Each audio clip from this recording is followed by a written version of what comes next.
नमस्कार, एस्ट्रो तक में आप सबका बहुत बहुत स्वागत है। मैं हूं प्रवीण मिश्र और हमारे साथ ज्योतिष और धर्म जगत के दो विद्वान मौजूद हैं। आप स्क्रीन पर देख रहे हैं अरविंद शुक्ल जी को। आप टेलीविजन में भी देखते हैं, एस्ट्रो तक में भी देखते हैं। ज्योतिष और कर्मकांड के विशेषज्ञ हैं। वान्या आर्या जी ज्योतिष की विशेषज्ञ हैं, न्यूमरोलॉजी की विशेषज्ञ हैं और मनोविज्ञान को बहुत अच्छे तरीके से समझती हैं, फेस रीडिंग भी करती हैं। तो ऐसे विद्वानों के साथ आज हम एस्ट्रो तक पर चर्चा करने जा रहे हैं और चर्चा करने जा रहे हैं कि ये जो चंद्र ग्रहण आया है होली पर, ये चंद्र ग्रहण क्या आपके ऊपर असर डालेगा? होली खेलने जा रहे हैं आप, तो क्या सावधानी बरतें होली खेलते समय, इस पर विस्तार से चर्चा करेंगे। तो सबसे पहले अरविंद शुक्ल जी से जानते हैं, पंडित जी ये जो होली पर विशेष चंद्र ग्रहण लग रहा है, इस पर आपकी क्या राय है?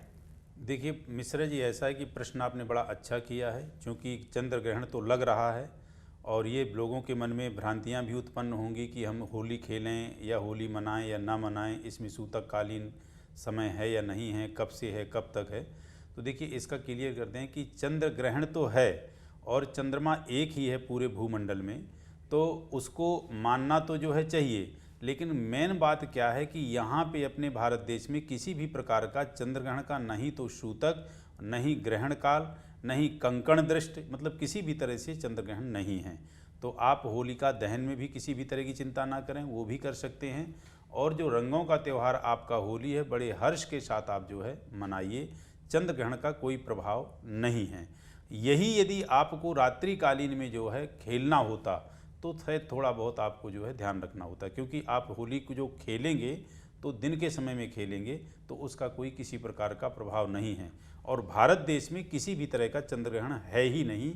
हालांकि ये भी मैं क्लियर कर दूं कि पूरे वर्ष में न ही चंद्र ग्रहण है और न ही सूर्य ग्रहण है पूरे इस वर्ष में। जो आपका संवत्सर अभी पिंगल नामक जो है चल ही रहा है, कालयुक्त नामक संवत्सर जो आएगा शुक्ल पक्ष प्रतिपदा से जो है, तो उसमें किसी भी प्रकार का आपका ग्रहण, सूर्य ग्रहण या चंद्र ग्रहण है ही नहीं। तो पंडित जी ने बिल्कुल स्पष्ट कर दिया कि ये जो चंद्र ग्रहण लगने जा रहा है, तो अगर आप होली खेलने वाले हैं तो बिल्कुल परेशान होने की जरूरत नहीं है। पूरे शांत मन से होली खेलिए, चंद्र ग्रहण का नेगेटिव असर नहीं होगा। हमारे साथ वान्या आर्या जी मौजूद हैं। वान्या आर्या जी, जब हम होली खेलते हैं रंगों का प्रयोग करके, तो इसका विज्ञान से क्या संबंध है? बहुत सुंदर प्रश्न आपने पूछा आदरणीय प्रवीण जी। होली खेलने के कुछ साइंटिफिक रीजंस हैं, धार्मिक रीजंस तो है ही, लेकिन साथ में कुछ साइंटिफिक रीजंस भी हैं। क्योंकि ये जो समय होता है, ये ऋतु परिवर्तन का समय होता है। वेदर आप एकदम से देखते हैं कि एकदम से सर्दी से गर्मी की शुरुआत होती है। बहुत सारी कम्युनिकेबल डिजीजेस जो हैं एयर में होती हैं, एयर में बहुत सारे जर्म्स होते हैं, इन्फेक्शंस होते हैं, बैक्टीरिया होते हैं, जिस वजह से आप देखेंगे कि आज की डेट में अभी इस टाइम को अगर हम देखते हैं तो वायरल फीवर बहुत ज़्यादा जो है प्रवोक पर है, बहुत ज़्यादा लाइक कितने लोग जो है वो फीवर में इस टाइम पर है। तो इसका होलिका दहन का ये महत्व होता है कि जब भी वो जो होलिका की अग्नि जो जलती है, तो उसमें जितने भी बैक्टीरियल इन्फेक्शंस हैं, चाहे वो वायरल इन्फेक्शंस हैं, वो सारे जो कीटाणु हैं वो मर जाते हैं। जब हम होलिका दहन की परिक्रमा करते हैं तो वो जो हीट जो है 40 डिग्री फ़ारेनहाइट से जो हमारे अंदर जाती है, उससे जो हमारे बॉडी के जितने भी इन्फेक्शंस हैं वो इस टाइम पर जो है किल हो जाते हैं। हमारे जितने भी जो डिजीजेज इस टाइम पर पीक पर होती हैं वो डाउनफॉल में चली जाती हैं। फसल कटाई का इस टाइम पर ये समय होता है।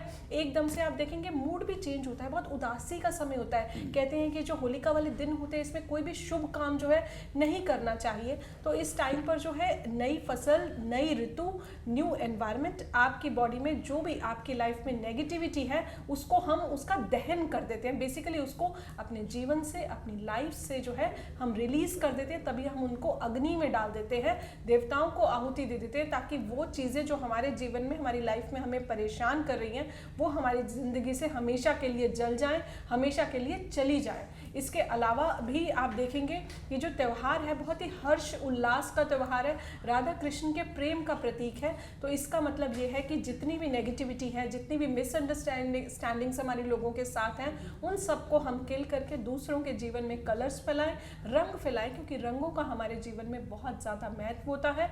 रंग हमें साइकोलॉजिकली भी, हमारे सबकॉन्शियस ब्रेन पर बहुत ज़्यादा इम्पैक्ट करते हैं। जी, तो पंडित जी एक सवाल और आपसे पूछना चाहेंगे कि जैसे चंद्र ग्रहण तो लग रहा है, ज्योतिष के नज़रिए से समझना चाहेंगे कि चंद्रमा पर ग्रहण तो लग रहा है, तो अगर ज्योतिष के नज़रिए से देखा जाए तो इसका राशियों पर क्या असर होगा? देखिए ऐसा है कि बहुत बढ़िया आपने पूछा। चंद्र ग्रहण तो लग रहा है और ये भी सत्य है कि चंद्रमा एक ही है, तो राशियों पे उसका प्रभाव पड़ेगा, ऐसा नहीं कि नहीं पड़ेगा, पड़ेगा, बिल्कुल पड़ेगा। देखिए चंद्रमा क्या है मिश्रा जी की, चंद्रमा एक ऐसा ग्रह है जिसको बहुत ही सॉफ्ट और संवेदनशील कहते हैं। इसके विषय में कहते हैं कि गंगा पापम शशि तापम। शशि एक यानी चंद्रमा, शशि माने चंद्रमा ऐसा है जो हमारे शरीर के ताप का हरण करता है, हमारे शरीर की गर्मी का हरण करता है, तो बहुत ही कोमल होता है, शीतल होता है, जल तत्व का मेन कारक होता है। चंद्रमा मन का, मनोबल का, मानसिकता का, चित्त का, चिंतन का कारक होता है। पूरा खेल जो व्यक्ति की लाइफ में है वो है ही मन का पूरा खेल। तो जैसे मान लीजिए जो कर्क राशि वाले व्यक्ति हैं उनको इसमें ज़्यादा प्रभावित जरूर ये करेगा। उसके साथ साथ जो है चंद्रमा लगभग मैं ये कहूँ कि नवग्रहों में 25% सिर्फ चंद्रमा ले जाता है। नवग्रहों को आप यदि डिग्री वाई बांटें तो अकेले चंद्रमा 25% ले जाता है। क्यों ले जाता है? क्योंकि ये मन की गति का कारक है, मन का मेन कारक है। तो इस पे एवरीवन, प्रत्येक राशि पे प्रभाव डालेगा, लेकिन सबसे ज़्यादा जो प्रभाव पड़ेगा वो कर्क राशि हो गई, मकर कुंभ हो गई, इन राशियों पे ज़्यादा प्रभाव डालेगा। तो भाई कर्क, मकर और कुंभ राशि वालों को पंडित जी ने कह दिया कि सावधान रहने की जरूरत है।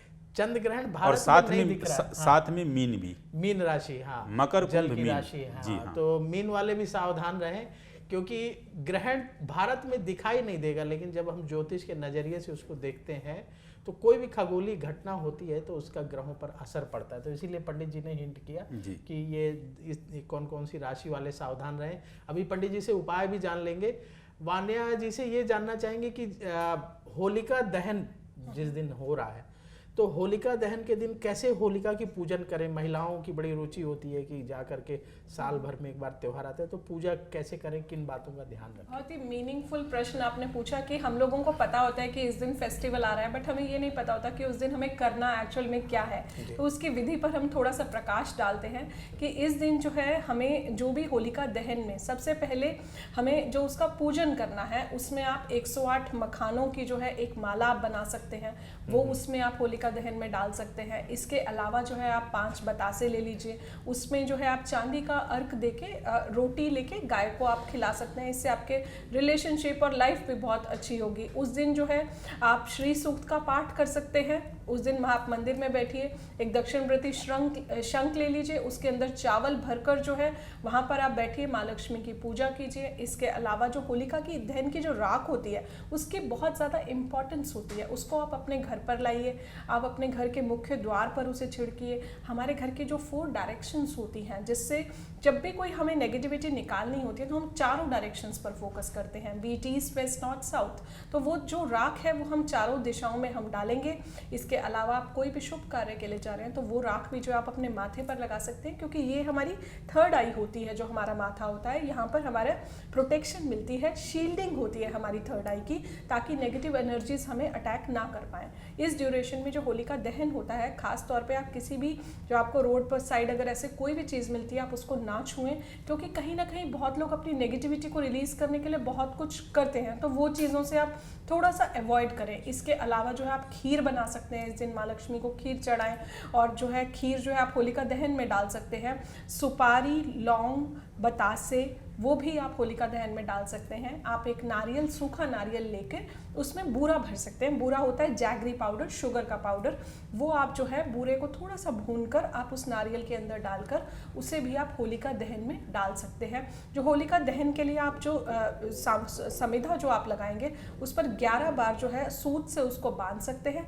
परिक्रमा की अगर हम बात करते हैं तो 11 परिक्रमा आप ज़रूर करें। वहाँ पर जो है आप माथा ज़रूर टेकें।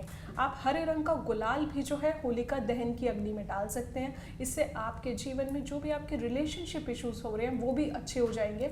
और अगर आप माँ लक्ष्मी की आराधना करते हैं, वहीं बैठकर आप थोड़ी देर अगर सच्चे मन से जो भी आपको अपने जीवन से निकालना है वहाँ पर आप उस चीज़ का दहन कर दीजिए। उस दिन माँ होलिका की भी आराधना होगी, भगवान विष्णु की आराधना होगी, जो उन्होंने नरसिंह का अवतार लिया था उनकी भी आराधना होगी। प्रहलाद जी जो विष्णु भगवान के बहुत बड़े भक्त थे, उनकी भी हम आराधना करेंगे। उनसे अपने जीवन में जो है हम बहुत ज़्यादा प्रकाश की कामना करेंगे। अगले दिन जो है आपका होली का रंगों का त्यौहार हो जाता है। सबके जीवन में हमें जो है रंग फैलाना है, और क्योंकि जैसे चंद्र ग्रहण भी है तो इसका भी बहुत लोगों में बहुत सारे मिथ्स हैं कि इस दिन ग्रहण पड़ रहा है तो कैसे करें। अब आप देखते हैं आज के एनवायरनमेंट में इतनी ज़्यादा नेगेटिविटी है, ऑरा ओवरऑल नेगेटिव है, इतनी एंग्जाइटी लोगों के। तो चंद्रमा हमारे मन का कारक है, हमारे माता का कारक है। चाहे ग्रहण का इम्पैक्ट इंडिया में बिल्कुल नहीं है, ये बात बिल्कुल सच है, लेकिन कहीं ना कहीं इमोशनली फिर भी वो थोड़ा सा हमें हिट करेगा। तो कहीं ना कहीं उस दिन आप घबराए नहीं, परेशान होने की कोई ज़रूरत नहीं है। और क्योंकि हमारा मूड स्विंग, एंग्जाइटी, डिप्रेशन सब कुछ चंद्रमा से लिंक है। हमारी बॉडी में 70% ऑफ वाटर है, और चंद्रमा जो है आपकी लिक्विडिटी का ही कारक है, तरल पदार्थों का ही जो है आपका कारक है। तो उस दिन जो है आप सोमदेव की आराधना भी कर सकते हैं। ओम सोम सोमाय नमः का जाप करें, अपनी माता की जो है आप ब्लेसिंग्स ले सकते हैं। इसके अलावा जो है आप कुछ सफ़ेद दान भी कर सकते हैं। उस दिन जो भी बच्चों के कॉम्पिटिटिव एग्जाम्स हैं, जो स्टूडेंट्स हैं, आजकल बहुत ज़्यादा स्कूल्स में आप देखेंगे प्रेशर इतना, वर्क प्रेशर, एग्जाम प्रेशर इतना ज़्यादा बना हुआ है, तो बच्चों के का हाथ लगवा के आप खीर बनाइए। वो खीर जो है आप किसी वृद्धाश्रम में भी बांट सकते हैं। उसके बाद उस दिन जो है उपले भी जो है होलिका दहन में डाल सकते हैं। आप लोग सब सुबह जल्दी उठ के स्नान करके उस दिन जितना ज़्यादा आप जो है भगवान विष्णु की आराधना करें, विष्णु सहस्त्रनाम का पाठ करें, तो आप देखेंगे कि लाइफ में बहुत ज़्यादा चेंजेस हैं। अगर एक ऋतु जा रही है तो मतलब कुछ नेगेटिविटी हमारी लाइफ से जा रही है, एक नया ट्रांजिशन आ रहा है, एक नया ट्रांसफॉर्मेशन आ रहा है, मतलब it's the time for new beginnings. कुछ नया शुरू जो है हमारी लाइफ में नया शुरू हो रहा है। आप ऐसा करके देखिए, आपको लाइफ में बहुत ज़्यादा पॉजिटिविटी मिलेगी। और मैं आप सबसे कहती हूँ कि ग्रहण से डरने की कोई बात नहीं है। ग्रहण का इम्पैक्ट अपने ब्रेन पर आप ना आने दें। इमोशनली आप जितना ज़्यादा स्ट्रांग बनेंगे, क्योंकि आप फिजिकली कितने भी स्ट्रांग हो, अगर आप मेंटली स्ट्रांग नहीं हो तो लाइफ में हम बहुत सारी चीज़ें अच्छी नहीं कर सकते, इररिस्पेक्टिव ऑफ हमारी हेल्थ कितनी भी अच्छी हो। लेकिन अगर हम अपने एक अच्छे डिसीजन मेकर नहीं हैं, हम छोटी छोटी बातों पर एंग्जाइटी लेते हैं, हम बहुत सेंसिटिव हैं, चीज़ें हमें टच करती हैं, हमारा फ्रेजाइल ईगो लाइफ में बहुत ज़्यादा है कि किसी ने, अगर हम एक ग्रुप में खड़े हैं, किसी ने कुछ भी कह दिया तो वो हमें लगता है कि वो सिर्फ हमारे बारे में ही बात कर रहा है। तो ये जो सेंसिटिव नेचर होती है, ये स्पेशली अगर आपकी कुंडली में चंद्रमा अच्छे नहीं है तो वो हमें लाइफ में सेंसिटिविटी देते हैं, इमोशनलिज्म देते हैं, और आपका मूड स्विंग देते हैं। तो ये सब चीज़ें कहते हैं ग्रहण के टाइम पर जो भी आप जाप करते हैं वो करोड़ों गुना हमारी लाइफ में लगता है। तो ओम सोम सोमाय नमः का जाप करें, ओम नमः शिवाय का जाप करें, ओम त्र्यंबकम यजामहे सुगंधिम पुष्टिवर्धनम उर्वारुकमेव बंधनात् मृत्योर्मोक्षीमामृतात्। तो आप त्र्यंबकम मंत्र का जाप कर सकते हैं। लाइफ संजीवनी मंत्र है, हमारी लाइफ को एक्सटेंड करता है, हमारी हेल्थ इश्यूज को रिमूव करता है। ये सब चीज़ें आप करिए, क्योंकि आप आज देखते हैं कि कॉर्पोरेट में कितना स्ट्रेस है, हर चीज़ हमें मेंटली इम्पैक्ट कर रही है, हमारे वर्क कल्चर पर, हमारे बॉसेस, या कहीं भी हम जाते हैं तो मेंटली हम जितना स्ट्रांग होते हैं उतना हम बड़े से बड़े चैलेंजेस को ओवरकम कर सकते हैं। उसके लिए हमारा चंद्रमा का स्ट्रांग होना हमारी लाइफ में बहुत ज़्यादा ज़रूरी। तो चंद्र ग्रहण का साया होली पर लगा है। 24 मार्च को होलिका दहन का पर्व मनाया जाएगा, 25 मार्च को रंग खेला जाएगा और 25 मार्च को ही चंद्र ग्रहण है। पंडित जी अभी बता रहे थे कि कौन कौन सी राशि वाले सावधान रहें। पंडित जी, खगोलीय नजरिए से ग्रहण का असर राशियों पर होगा, आपने बता भी दिया, कुछ राशि वालों को अलर्ट भी कर दिया। तो क्या उपाय करना चाहिए जिन लोगों को इस चंद्र ग्रहण से कुछ इफेक्ट पड़ सकता है, खासकर जलीय राशि जो आपने बताई? जी जी, देखिए जो होलिका दहन का दिन है वो 24 हमारी जो है तारीख है, 24 मार्च है। तो पहले 2-3 बातें मैं क्लियर कर दूं। एक तो ये क्लियर कर दूं कि आपकी भद्रा कब से कब तक है, दूसरा ये क्लियर कर दूं कि होलिका दहन कब होनी है, और तीसरा होलिका माँ का पूजन कैसे होता है। होलिका में 3 पूजन विशेष होते हैं, होलिका, प्रहलाद और आपके जो है नरसिंह भगवान, जिनने प्रहलाद को जो है बचाया था और जो उनके पिता का जो है वध किया था। तो इस विषय में आपको मैं जानकारी दे। देखिए भद्रा जो आपकी लग रही है, सुबह जो है लगभग 9:27 या 9:30 बजे आप लगभग टाइम को लेके चलें कि आपकी भद्रा लग रही है। भद्रा वहाँ से शुरू हो रही है और भद्रा आपकी रात्रि में जाकर के 10:27 या 10:30 यानी 10:30 बजे रात्रि तक भद्रा है। तो इस बीच जो है आपका होलिका दहन नहीं हो सकता, ठीक है। पूजन बेशक आप किसी मजबूरी बस कराएं वो चलेगा। अब क्लियर ये कर लेते हैं कि फिर दहन कितनी बजे होगा। तो होलिका दहन आपका रात्रि में 11:10 से लेके और 12:25 या 12:30 तक आप बड़े धूमधाम से होलिका दहन कर सकते हैं। इस बीच आप बढ़िया विधान से पूजन कर सकते हैं।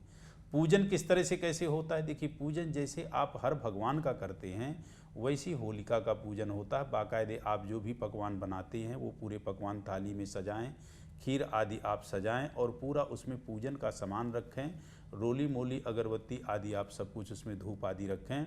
और साथ में जो आपका अनाज होता है, जैसे आपकी बाली वगैरह हो गई या आपके जो है चने के जो वो होते हैं उनको आप रख लें, जिनको बिरवा कहीं कहीं कुछ और कहते हैं। तो जो फसलें होती हैं उनमें 3, 4, 5 तरह की आप फसलें रख सकते हैं, क्योंकि इस टाइम पे नई फसलों का आगमन होता है। और एक चीज़ ये भी बता दें आपको कि हमारे वर्ष की समाप्ति होती है और नए वर्ष का प्रारंभ होता है। होलिका दहन का मतलब यही होता है कि पुराने पूरे वर्ष भर में जो हमें परेशानी थी, जो दिक्कतें थीं, उन सभी दिक्कतों परेशानी को हम दहन कर रहे हैं और फिर से नए संवत का जो शुरुआत हो रहा है तो उसमें खुशहाली सुख समृद्धि के साथ हमें नवनूतन संवत्सर प्राप्त हो। एक ये है। तो दहन का आपका को समय पता चल गया। अब इसके बाद पूजन कैसे करते हैं? तो पूजन में आप बाकायदे उन महिलाओं को कह रहे हैं, उन माता बहनों को कह रहे हैं कि अपनी थाली बढ़िया से सजा लें। उस थाली में सारा सब कुछ वो सामान रख लें, जैसे आप पूजन की थाली मंदिर के लिए सजाती हैं। जो आपने पकवान बना रखे हैं उसमें रोली मोली रख लें। कच्चा सूत आप रखना मत भूलिएगा, कच्चा सूत रख लें। फिर जा कर के बाकायदे होलिका के सामने सबसे पहले जल का छिट्टा दें भूमि पे और फिर वहाँ पे गोबर से आप जो है प्रहलाद और होलिका बनाएं और वहीं में नरसिंह भगवान का भी आवाहन करें और फिर विधान से आप पूजन करें और लास्ट में आप कच्चे सूत से जो है लपेटें और लपेट करके नहीं 7 परिक्रमा करनी है तो कच्चे सूत को ही लपेटते परिक्रमा करें और कुछ ईंधन ले जाएं। ईंधन मत, जो आपको अपनी दुखद परेशानियों को जला करके भस्म करना है उसके लिए कुछ ईंधन। ईंधन मीन्स जैसे आप लकड़ी ले जाते हैं या गाय के उपले हो गए, कंडे हो गए, ये आदि चीज़ें जरूर ले जाएं। ये तो हो गया पूजन का। अब बात आती है कि आप किन चीज़ों से परेशान हैं। तो जैसे आपके शरीर में पीड़ा रहती है, आप हारी बीमारी से ग्रसित हैं, तो बाकायदे सरसों के तेल को आप लगाएं, फिर उपटन लगाएं और उपटन लगा करके जो आपके शरीर से उपटन निकले उस उपटन को किसी कागज़ की पुड़िया में करके आप उसको भी डाल सकते हैं। उससे आपकी शारीरिक पीड़ा खत्म होगी। आपको किसी प्रकार का नज़र दोष है तो तीनों प्रकार की सरसों, काली, पीली, लाल, ये ले लें और अपने शरीर से जो है 5 या 7 बार उतार करके और शायद आप मंत्र बोल सकें, रोगा न शेषा न पहंसी तुष्टा रुष्टा तु कामान शकला न भीष्टान त्वामाश्रितानां न विपन्नराणां त्वामाश्रिता ह्याश्रयतां प्रयान्ति।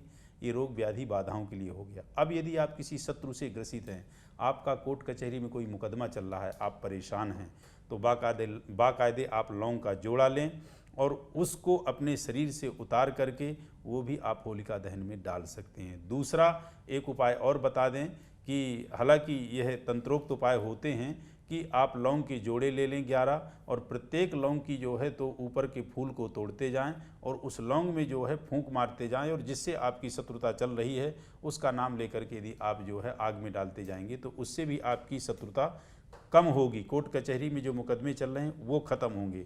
इसके साथ साथ आप एक चीज़ और विशेष ध्यान दीजिएगा, जिसको बिल्कुल पवित्रता के साथ पूजा करनी है और धर्म अर्थ काम मोक्ष चारों चीज़ों की प्राप्ति करनी है, वो व्यक्ति चंदन की लकड़ी को यूं अर्पित करे, कर के द्वारा दोनों हस्तों के द्वारा ऐसे अर्पित करे तो उससे जो है माँ होलिका, प्रहलाद और भगवान नरसिंह उसको धन धान्य से परिपूर्ण करेंगे, धर्म अर्थ मोक्ष चारों चीज़ें प्रदान करेंगे। इसके अलावा आपने एक चीज़ का और ध्यान देना कि जब आप पूजन कर लें, होलिका माँ का दहन हो जाए तो जो उसकी बची हुई भस्म है उस भस्म को ले आइए और घर में आप रखिए। पहले तो आप उसी दिन तिलक करें, फिर अगले दिन जब आपको होली खेलना है तो सबसे पहले उसका तिलक करें। और एक ध्यान दीजिएगा, होली हम जो खेलते हैं प्रतिपदा के दिन खेलते हैं और पूर्णिमासी का जो पूर्णिमासी है उस दिन होली का दहन करते हैं और खेलते प्रतिपदा को हैं। और वो जो भस्म है उस भस्म को कभी भी आप किसी अपने शुभ कार्य में जा रहे हैं, किसी भी अच्छे कार्य में जा रहे हैं तो उस भस्म का तिलक करके जाएंगे तो निश्चित रूप से आपका काम जो है सफल होगा और बनेगा। तो ये आपने इस तरह से किया। इसके साथ साथ और कुछ चीज़ें हैं, जैसे मान लीजिए आप जो है शत्रु से पीड़ित हैं, तो शत्रु का नाम लेते हुए और सर्वाबाध वो शत्रु तो ना भयम तस्या दस्युतो वा न राजतः न शस्त्रा न लतो योगात कदाचित संभविष्यति, उसमें आप जो है ऐसा कह के ये 4 चीज़ें जो बता रहा हूँ, काली मिर्च, लौंग का जोड़ा, पीली सरसों और आपकी राई, इनको लेकर के ऐसा आप डालेंगे तो शत्रु भय से आप पूरी तरह से मुक्त हो जाएंगे। तो इस प्रकार से यदि आप करें तो यह होली का पर्व आपके लिए एक वरदान बन जाएगा, क्योंकि आप जो है पूरे साल भर की जो आपकी विपदा हैं उनको यहाँ नष्ट करेंगे और चैत्र शुक्ल प्रतिपदा से आपका जो है नया नूतन संवत्सर प्रारंभ होगा और वहाँ से आपके नए दिनों की, अच्छे दिनों की शुरुआत होगी। तो इस प्रकार से करें, निश्चित रूप से आपके जीवन में हर तरह से खुशहाली आएगी और आप समृद्धशील रहेंगे। बड़ी अच्छी बात देखिए, पंडित जी ने विस्तार से समझा दिया कि आप किस तरीके से होलिका दहन के दिन पूजन करें और फिर कैसे रंग खेलें। और हम बार बार चर्चा कर रहे हैं कि ग्रहण का साया है, ग्रहण लग रहा है, खगोलीय घटना होने वाली है। तो वान्या जी से जानेंगे कि जैसे ग्रहण लग रहा है, चंद्रमा पर ग्रहण लग रहा है, आपने बताया कि मन का कारक है, मन पर असर डालेगा, तो ऐसा क्या सरल उपाय कर ले जो हर आदमी कर ले ताकि उसका मन ज़्यादा विचलित ना हो।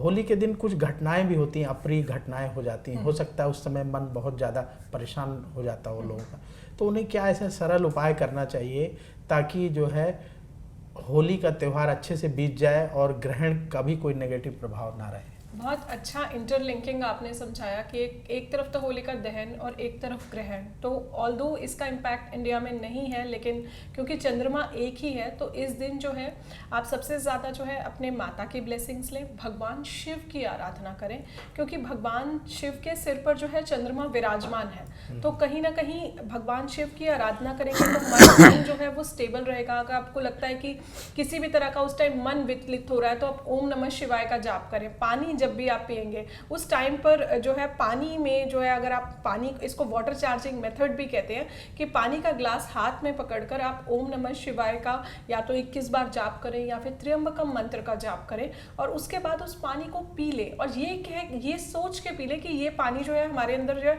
पॉजिटिविटी लाएगा, मेरे माइंड को कूल करेगा, मेरे ब्रेन को काम करेगा। तो कहीं ना कहीं हम एक पॉजिटिविटी डोसेज को इनटेक कर रहे हैं अपने अंदर।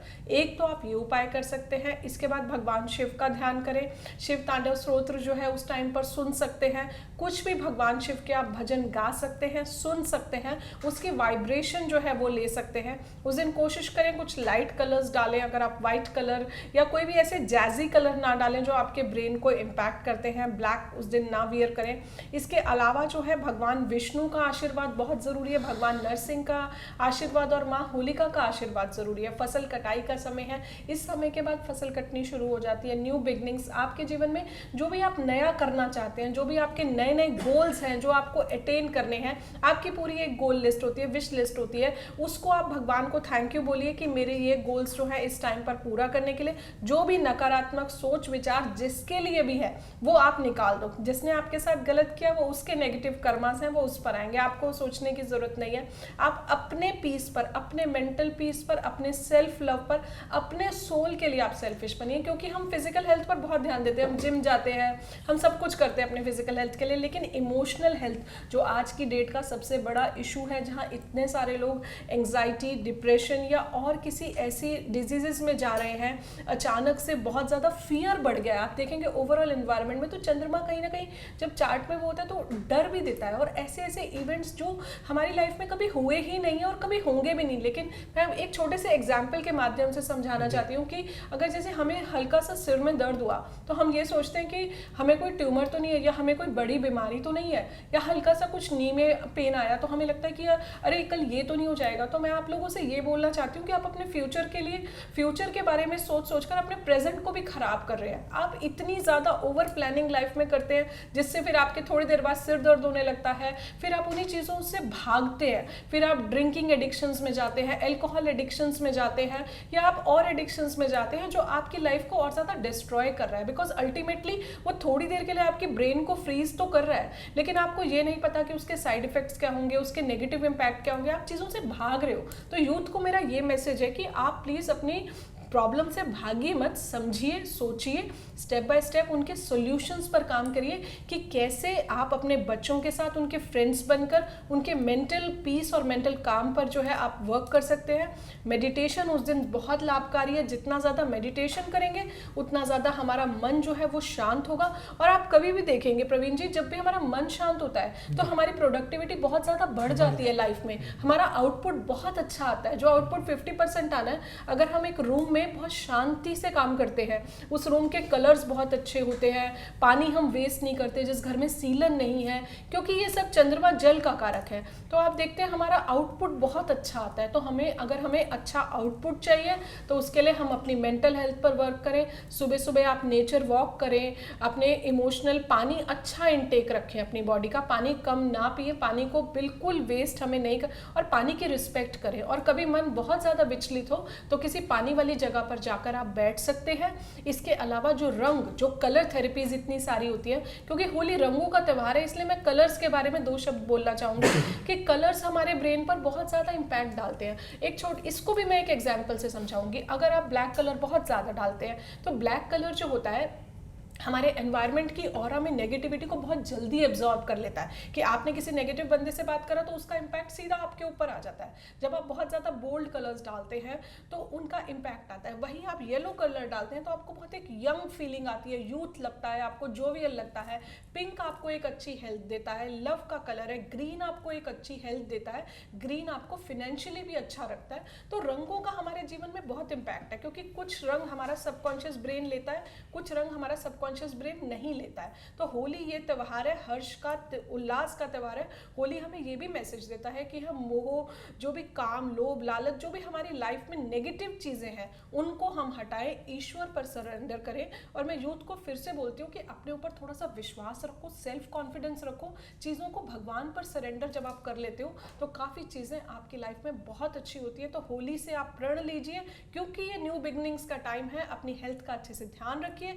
होली का दहन में परिक्रमा जरूर कीजिए। जो इसका मुहूर्त है, जो आपका 1.25 घंटे का रात का जो ये स्लॉट है, जो आपका 11:15 से शुरू होकर लगभग मोर और less 12:30 which is approximate timing, इस स्लॉट को आप यूज करो। माँ होलिका से जितना ज्यादा आप अपनी लाइफ के लिए अच्छी प्रॉस्पेरिटी मांगो, हैप्पीनेस मांगो, पीस मांगो। आप खुद शांत रहेंगे ना तो आप घर को बहुत अच्छा मैनेज कर पाएंगे, वर्क प्लेस को, अपने ब्रेन पर जितना ज़्यादा वर्क करो, अपने सबकॉन्शियस ब्रेन में आप न्यूरोटैग्स को सेट करो और पॉजिटिविटी फैलाओ और खुद भी पॉजिटिव रहो।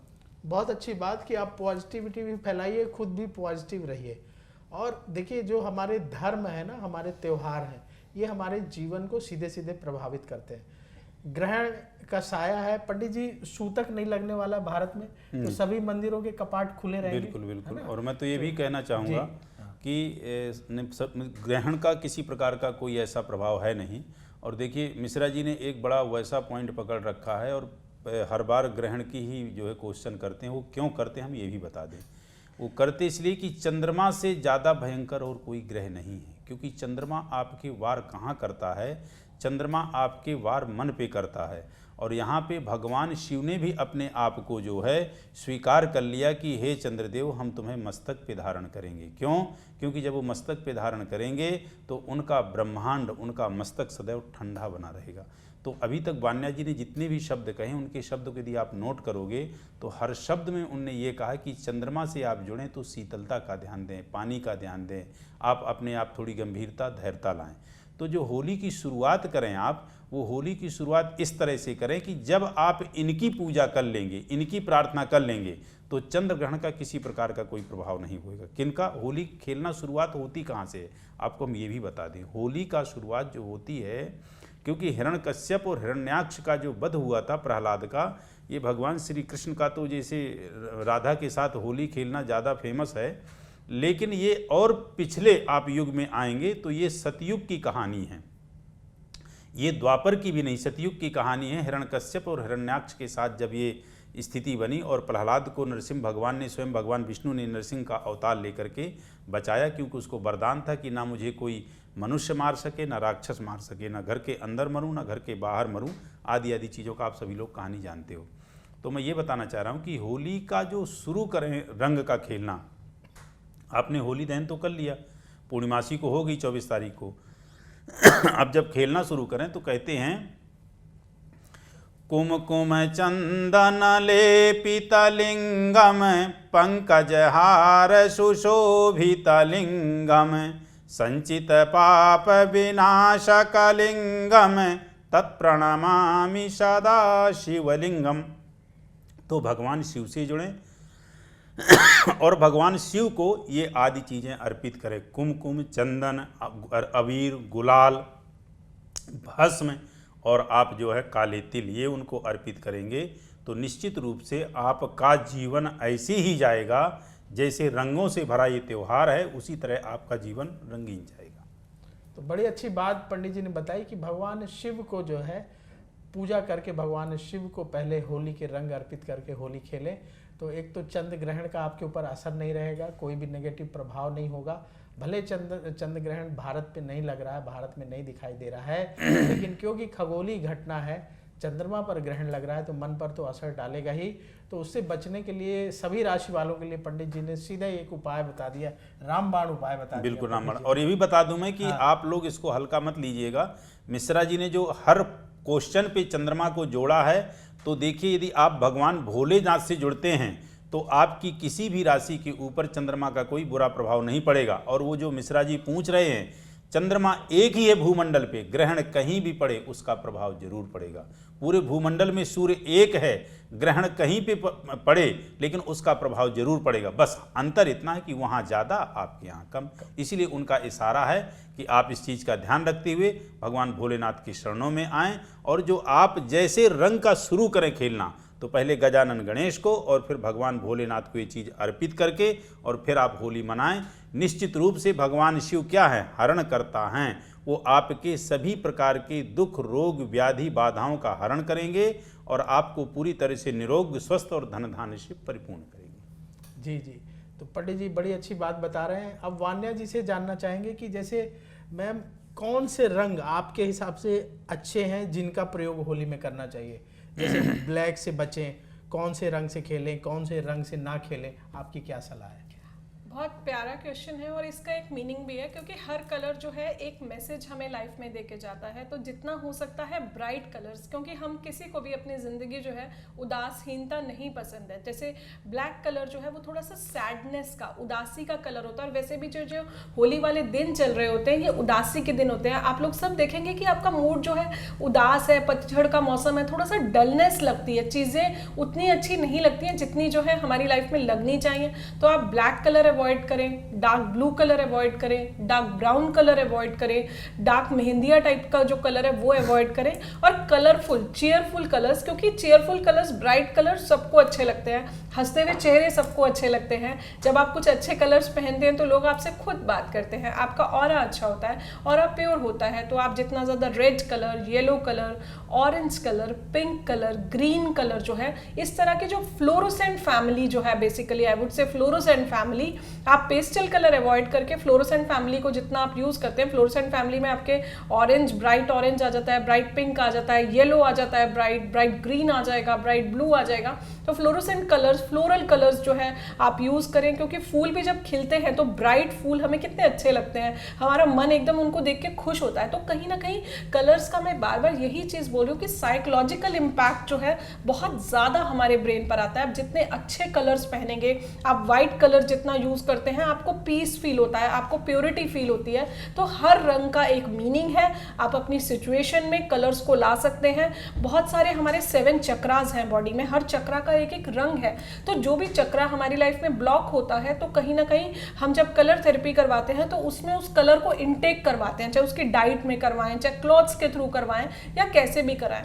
तो हमारी बॉडी में सभी कलर्स, कुछ स्पेसिफिक कलर्स का होना, उसका राइट प्रोपोर्शन में होना बहुत ज़्यादा ज़रूरी है, नहीं तो हम डिजीजेस को भी अट्रैक्ट करते हैं। तो बहुत प्यारा सा मैसेज, और पंडित जी ने भी जिस हिसाब से मन पर बताया, कितने अच्छे से उपाय बताया कि भगवान शिव की जो है हम आराधना करते हैं। और और वो हमारी हर चीज़ को हर लेते हैं हमारी। तो जब भी आपको लाइफ में कभी भी बहुत लो लगता है, आपको लगता है कि आपको कुछ भी नहीं समझ आ रहा, तो उस दिन आप भोलेनाथ के पास जाएं, शिवलिंग पर आप बैठें और वहाँ पर माथा टेकें। नंदी जी को जो भी आपकी प्रॉब्लम्स हैं वो या तो एक स्लिप पर लिख कर वहाँ छोड़ाएं, उनके कान में बोलें। तो जब हम अपनी प्रॉब्लम्स को ऐसे भगवान पे सरेंडर करते हैं ना, तो ईश्वर उन प्रॉब्लम्स को हमारी लाइफ से टेक केयर करता है, क्योंकि हमें इतना विश्वास होता है कि जिसने हमें पैदा किया है हमारी रक्षा भी हमारे जीवन में वही करेगा। तो ये फेथ पर सारी दुनिया चलती है, बिलीफ सिस्टम पर और हमारे सबकॉन्शियस पर। अगर मैं किसी चीज़ पर मेरा फेथ है तो बार बार मैं एनर्जी देती हूँ कि मेरा दिन बहुत अच्छा जाएगा, बहुत अच्छा जाएगा, बहुत अच्छा। और आप खुद देखते हैं कि यूनिवर्स उस फ्रीक्वेंसी पर वाइब्रेट करता है, लेकिन मेरी फ्रीक्वेंसी भी वहाँ पर होनी चाहिए जहाँ पर मेरा फेथ ये बोलता है कि आज का दिन मेरा बहुत अच्छा जाएगा। और उसको मैं, इस एफर्मेशन को मैं दिल से, सोल से और आत्मा से बोलती हूँ, तो सच में ही आप देखते हैं कि सारे ब्रह्मांड की शक्तियाँ उस दिन को पॉजिटिव करने में लग जाती हैं। तो मैं आप सभी को यही बोलना चाहती हूँ कि अपने बिलीफ सिस्टम, अपने फेथ पर भरोसा रखें, अपने विश्वास पर। पानी को बिल्कुल वेस्ट नहीं करना है। घर में कोई भी टैप खराब हो रही है,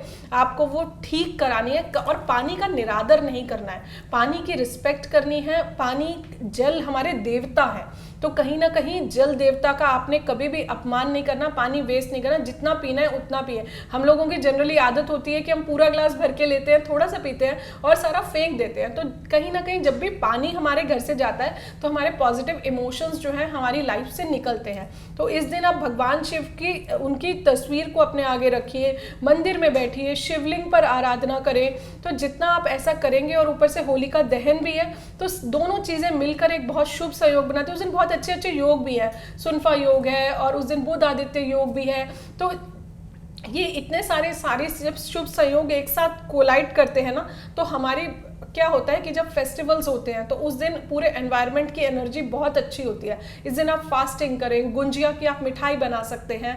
उसके बाद आप माँ होलिका में जो है उस मिठाई को जो है आप उन्हें भी भोग लगा सकते हैं, खुद भी खा सकते हैं। फास्टिंग कीजिए, इस दिन ठंडा व्रत कहते हैं, इस दिन आप ठंडा व्रत कर सकते हैं जिसमें आप गर्म चीज़ें जो है नहीं खाते हैं, अवॉइड करते हैं। तो आप देखेंगे आपकी दादी नानी के टाइम पर वो लोग ठंडा व्रत करते थे। तो वो क्यों करते थे? वो इसीलिए करते थे क्योंकि इन दिनों आप देखेंगे जैसे एक बहुत सारे रोग इन दिनों, संक्रमित रोग जो होते हैं, वायरल हो गया, खसरा हो गया, माता निकल आती है बच्चों को, ये सारी चीज़ें जो हैं, इन रोगों से बचने के लिए हमारी बॉडी के ऑर्गन्स को रेस्ट मिले, इसलिए हम व्रत रखते हैं, इंटरमिटेंट फास्टिंग करते हैं। हमारी बॉडी की डिटॉक्सिफिकेशन होती है और हमारे ऑर्गन्स थोड़ी देर के लिए रेस्ट में जाते हैं, पीस में जाते हैं। और जब हम, जो क्या होता है, जब बॉडी को खाना नहीं मिलता तो वो उन रोगों को ही खा जाते हैं। जो ऑटो इम्यून डिजीजेस बनती है हमारे अंदर, वो सारी जो है आपकी किल हो जाती है। तो हर चीज़ का साइंटिफिक मीनिंग होता है, हर चीज़ का लॉजिक होता है। तो हर चीज़ ऐसा नहीं होता, एक तो बिलीफ सिस्टम और लॉजिक, ये दोनों चीज़ों पर जब आप चलते हैं तो आपकी लाइफ जो है बहुत ज़्यादा ईजी होती है। इस दिन माँ होलिका का ध्यान आप ज़रूर करें और इस दिन जो है विष्णु भगवान को जो है आप पीले फूल जरूर चढ़ाएं और जो है आप अपने घर के मुख्य द्वारों पर दीपक इस दिन जरूर जलाएं। इस दिन बेसिकली आपको घर में एक नई बिगनिंग करनी है, पूरा उजाला करना है, लाइट्स ऑफ ना रखें और अच्छे से स्नान करें, अपना अच्छे से ध्यान करें, कलरफुल कपड़े डालें, चीयरफुल, मतलब सैडनेस का एंड है और न्यू बिगनिंग्स है, एक्साइटमेंट का जो है स्टार्टिंग है। तो इसको आप ऐसे करके अगर आप देखते हैं, और ये दिन मैं कहती हूँ हर दिन होली मनाओ। आप क्यों उदास हो, आप क्यों डल हो, आप अपनी लाइफ में स्ट्रांग रहो, बोल्ड रहो और कलरफुल रहो। और जितने आप कलरफुल रहोगे ना, क्योंकि जो हमारे अंदर होता है वही हम बाहर देते हैं। अगर हमारे अंदर अच्छे कलर्स हैं और अच्छा है तो हम अपनी पॉजिटिविटी ही फैलाएंगे चारों तरफ। नेगेटिव बातों में आप अपना ध्यान बिल्कुल वेस्ट मत करो। उस दिन जो है आप शांत रहो, आंखें बंद करो, मेडिटेट करो, भगवान शिव के मस्तक पर जो है आप ध्यान लगाओ, माँ गौरा पर ध्यान लगाओ। और जितना ज़्यादा शिव पार्वती का जो एक प्योर रिलेशनशिप है, अगर आपको अपना रिलेशनशिप अच्छा करना है तो राधा रानी के प्रेम से, क्योंकि होली का त्यौहार इस दिन मनाया जाता है। और जैसे हिरण्यकश्यप के जो उसका वध हुआ, तो एक मैसेज है कि चाहे हम लाइफ में कितना भी हम देखें कि कोई नहीं देख रहा है, लेकिन अल्टीमेटली जीत अच्छाई की ही हुई। उस दिन आपने देखा कि प्रहलाद जी जो है वो बिल्कुल सेफली बच गए, जबकि कवच जो था वो होलिका के लिए था कि वो आग से नहीं इम्पैक्ट होता था, लेकिन भगवान विष्णु ने बचा लिया क्योंकि उनकी भक्ति जो इस हिसाब से प्रहलाद करता था भगवान विष्णु की। तो ईश्वर हमारी भक्ति को देखता है, हमारे इमोशंस को देखता है। ईश्वर ये देखता है कि कितने दिल से आप भक्ति करो, चाहे आप एक फूल चढ़ाते हो, चाहे आप कुछ सोने का चढ़ाते हो, लेकिन आपकी इंटेंशन अगर प्योर है, आप अपनी चीज़ों को अगर सरेंडरिंग अपनी लाइफ में जानते हो, पॉजिटिव रहना जानते हो, और जो भी आपके चैलेंजेस आते हैं, मैं कहती हूँ आप गिरो, लेकिन उस गिर के उठ जाओ। ये नहीं कि हमेशा आप पूरा डाउनफॉल में चले जाओ, एंजाइटी में चले जाओ, डिप्रेशन में चले जाओ। उस गिर के उठने को ही जो है हम लाइफ में जीत कहते हैं, ताकि लोग आपसे इंस्पिरेशन लें, आप दूसरों के लिए रोल मॉडल बनो, और जितना जो है भगवान शिव की हमेशा आराधना करो, हर दिन होली मनाओ और हर दिन कलरफुल रहो अपनी लाइफ में। तो देखिए वान्या जी ने कितने विस्तार से समझाया कि जीवन जीना भी एक बहुत बड़ी कला है। और आज की समस्या ये है आज के ज़माने में कि हम पैसे तो कमा ले रहे हैं, लेकिन ज़िंदगी सुकून से नहीं जी पा रहे हैं। पैसे के पीछे भाग रहे हैं, घर में सुकून नहीं है, ऑफिस में सुकून नहीं है, सेटिस्फेक्शन नहीं है। पंडित जी, जो ये होली का पर्व है, बुराई पर अच्छाई की जीत का पर्व है।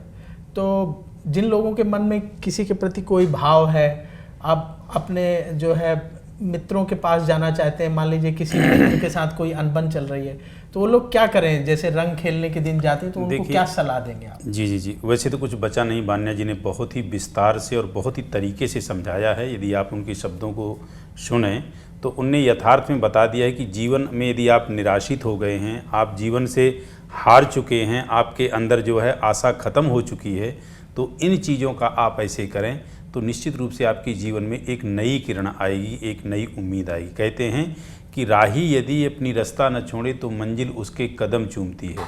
राहगीर यदि चलता जाता है और अपनी रास्ता को नहीं छोड़ता है तो एक दिन अपनी मंजिल तक वो अवश्य पहुंचता है।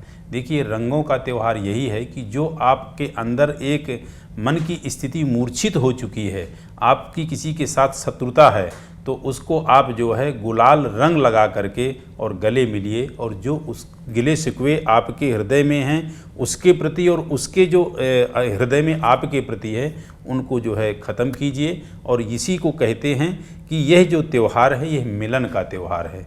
ये त्यौहार भी जो है जिसे चातुर्वर्ण्यम मया सृष्टा गुण कर्म विभाग सहा, भगवान श्री कृष्ण कहते हैं कि चातुर्वर्ण्यम मया सृष्टा, 4 वर्णों की सृष्टि मैंने की है, लेकिन गुण कर्म विभाग शाह, इनके गुण और कर्मों के आधार पे अलग अलग विभागों में बांटा है। तो देखिए, जैसे रक्षाबंधन होता है, ब्राह्मणों का पर्व होता है क्योंकि उसमें श्रावणी कर्म होता है। दीपावली जो होता है वैश्यों का कर्म होता है क्योंकि विशेष उसमें लक्ष्मी का पूजन होता है। आपका इसी प्रकार जो है ये होली है, इसको शूद्रों का कहा गया है क्योंकि ये विशेष स्तर की जो है क्या नाम से ये इस तरह का त्यौहार होता है कि इसमें पूरी तरह से रंग और गुलाल के साथ व्यक्ति एक दूसरे के साथ डूब जाता है। और जो आपकी विजयादशमी होती है वो क्षत्रियों का त्यौहार होता है। लेकिन हम सभी चारों वर्ण मिल के मनाते हैं। क्यों? क्योंकि एक दूसरे के प्रति जो है किसी प्रकार का कोई शिकवा ना रहे और भाईचारे का हम जो है एक दूसरे को संदेश देते हैं कि हम सभी एक हैं, कोई जात नहीं, कोई पात नहीं, कोई किसी प्रकार का अदर वो नहीं, कोई धर्म नहीं, सिर्फ एक ही धर्म है जो परमात्मा ने बनाया है, सनातन धर्म। तो उस दिन निश्चित रूप से आप जो है एक दूसरे से बहुत अच्छे से गले मिलें, और यही एक क्षण है आपके पास जो आप सामने वाले को खुश कर सकते हो और स्वयं खुश हो सकते हो। तो इस क्षण को आप ना जाने दें, आप ज़रूर इसको जो है बिताएं और बहुत अच्छे से बिताएं। और जैसे कि वान्या जी ने बारंबार कहा कि भगवान शिव, तो ये सत्य है कि भगवान शिव ही सर्वोपरि हैं। मैं एक चीज़ बता दूं कि भगवान शिव ही हैं जो ब्रह्मा के रूप में सृष्टि करते हैं।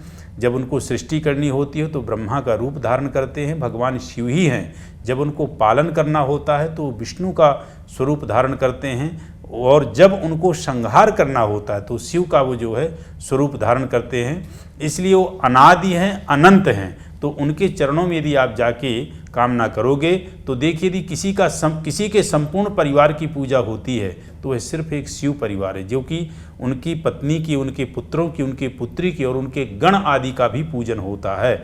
आप किसी के भी गण को उठा के देख लें, किसी के गण का पूजन नहीं होता है, लेकिन भगवान का जो एक सारथी है नंदी, उसका पूजन बड़े अच्छे से होता है। और भगवान का जो सर्प अंगरक्षक जिसको उनने गले में अपने जो है धारण कर रखा है, उसका पूजन होता है। तो कहने का तात्पर्य कि जब भगवान शिव के गणों का पूजन होता है तो जब आप स्वतः भगवान शिव से डायरेक्ट मिलेंगे तो वो तो बिल्कुल निश्चित रूप से आपके ऊपर डायरेक्ट कृपा करेंगे। तो आप जुड़ें, उनका पूजन करें, उनका नाम लें। और जैसे कि बारंबार जो है वान्या जी ने कहा कि जो आपका त्र्यंबकम मंत्र है, यानी जो महामृत्युंजय मंत्र है, इस मंत्र से जुड़ें और अपनी जो पिछले वर्ष की किसी भी प्रकार की हारी बीमारी से आप जूझ रहे थे, जहां डॉक्टरों ने भी हाथ खड़े कर दिए थे, आप ऐसा होली का जो शुभ पर्व बना हुआ है, बड़े अच्छे संयोग बने हुए हैं, उस दिन करके देखें। निश्चित रूप से आपके जीवन में सफलता मिलेगी और आप अंदर से पूरी तरह से निरोग और स्वस्थ फील करेंगे।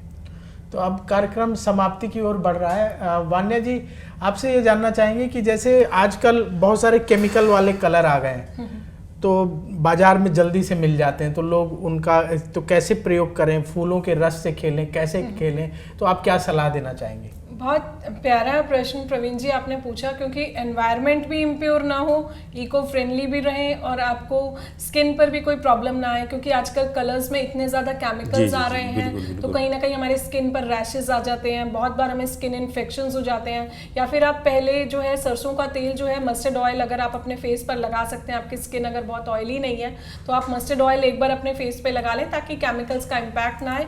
और जो सबसे प्यारी चीज़ ये है कि आप अगर फूलों की होली खेलते हैं, अगर आप फूलों से खेलते हैं, क्योंकि इसका डायरेक्ट मीनिंग ही यही है कि फूल बरसाना, तो जब हम किसी की लाइफ में फूल बरसाते हैं, जैसे पंडित जी ने कितने प्यार से एक्सप्लेन किया, मुझे वो एग्जाम्पल बहुत अच्छा लगा कि अगर किसी से हमारी नहीं बनती है तो हम उससे गले मिलें, उसको गुलाल लगाएं, तो कहीं ना कहीं फूलों की होली खेलें। और ऑर्गेनिक आजकल जो है नॉन केमिकल फ्री कलर्स जो मार्केट में अवेलेबल हैं, आप ऑर्गेनिक कलर्स यूज कीजिए और आईज में थोड़ा सा बचिए, आईज में ना डालें किसी के, क्योंकि हम ऐसी कोई भी चीज ना करें जो हमें खुद अच्छी नहीं लगती है।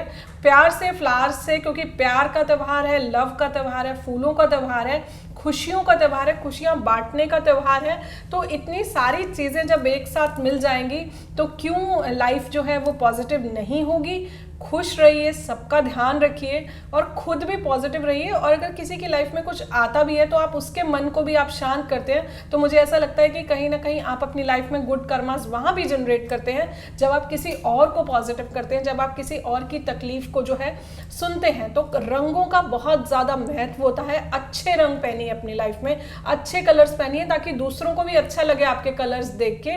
और प्रवीण जी ने जिस हिसाब से बोला कि इको फ्रेंडली, उन्होंने एनवायरनमेंट को ध्यान रखते हुए जो बहुत प्यारा सा क्वेश्चन पूछा एस्ट्रो तक के माध्यम से, तो मैं यही इसका जवाब दूंगी। आप इको फ्रेंडली और ऑर्गेनिक कलर्स यूज कीजिए। हर्बल कलर्स भी आजकल आते हैं, आप हर्बल कलर्स जितना यूज करेंगे तो वो इतना डेडली इंपैक्ट आपके स्किन पे नहीं करेंगे, आपकी स्किन प्रोटेक्टेड रहेगी। हाँ, तो बिल्कुल हर्बल कलर का इस्तेमाल करिए। और आजकल फूलों की होली की परंपरा है, तो आप फूलों से भी होली खेल सकते हैं। और आपको बता दें कि जो ये ग्रहण लगने वाला है, इस ग्रहण का समय होगा सुबह 10:23 से दोपहर 3:02 तक। तो उस समय तो भारत में चंद्रमा निकलता नहीं है, उदय नहीं होता चंद्रमा का, तो इसलिए भारत में ये ग्रहण बिल्कुल मान्य नहीं है, इसके सूतक भी नहीं लगेंगे। पंडित जी ने भी बताया जहां उस समय चंद्रमा होगा, खास करके यूरोप में, अमेरिका में, ऑस्ट्रेलिया, रात्रिकालीन में, हाँ, तो वहां जहां अंधेरा होगा, रात होगी, वहां जो है चंद्र ग्रहण मान्य होगा और वहां सूतक के नियम लागू होंगे और वहां के लोगों को ग्रहण के दौरान जो सूतक के नियम है उनका पालन करना चाहिए। तो भारत के लोगों को डरने की जरूरत नहीं, क्योंकि दिन के समय ये चंद्र ग्रहण लग रहा है। तो अब इस कार्यक्रम को यहीं समाप्त करते हैं। पंडित जी, आपने इतने विस्तार से जानकारी दी, इसके लिए आपका बहुत बहुत धन्यवाद। और वान्या जी, आपने इतना बढ़िया मोटिवेशन वाली बातें बताई और धर्म और विज्ञान को जोड़ करके बातें बताई, इसके लिए आपका बहुत बहुत धन्यवाद। तो एस्ट्रो तक के दर्शक एस्ट्रो तक पर बने रहें, फिर आगे आपसे मुलाकात होगी और एस्ट्रो तक पर धर्म और ज्योतिष से जुड़ी हुई सत्य सटीक जानकारी आपको हमेशा मिलती है और हम आशा करते हैं आगे भी मिलती रहेगी। देखते रहिए एस्ट्रो तक। नमस्कार। एस्ट्रो तक ऐप पर आपको मिलेगा भविष्य से जुड़े हर सवाल का जवाब। डाउनलोड कीजिए एस्ट्रो तक ऐप और चुटकी में जुड़िए इंडिया के बेस्ट एस्ट्रोलॉजर से।